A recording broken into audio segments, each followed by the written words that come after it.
Magkano nga ba yung nagastos ko papunta dito sa Finland?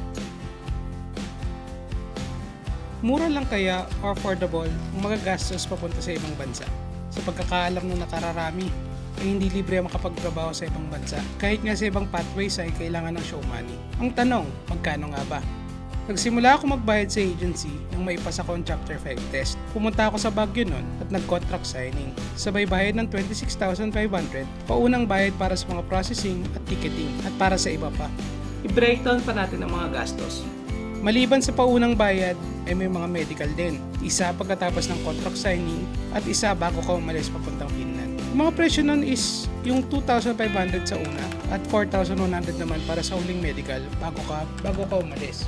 Kailangan mo rin ng mga bakuna. Pwede mo ito kunin sa BOQ o Bureau of Quarantine o sa mga private clinic. Around 5,000 siguro na gastos ko doon. Ang mga vaccines ay MMR, TB, varicella at flu vaccine. Kailangan mo din magpa-lab test to rule out TB. Nasa around 2,000 din yun. Medyo nag-a-adapt na mga bayarin, no? Pagkatapos ng lahat ng yon at naipasa mo ng A2.1 exam, ay magbabayad ka na sa remaining processing fee at ticketing fee. Depende yon sa dollar exchange rate at syempre sa ticket papunta dito sa Finland. Noong mga panahon ko, nasa 55,000 at ang binayaran ko. Isama na rin natin ang visa processing fee or residence permit fee na around 5,000 to 7,000 pesos. Babayaran mo yon sa appearance sa VFS. At syempre ang final boss. Ang final boss ay ang pocket money mo na around 1,500 euro or around 100,000 pesos mahigit na babaunin mo dito sa Finland. Kasi nga may proseso din bago ka makatanggap ng unang sweldo mo dito. So, i-total natin.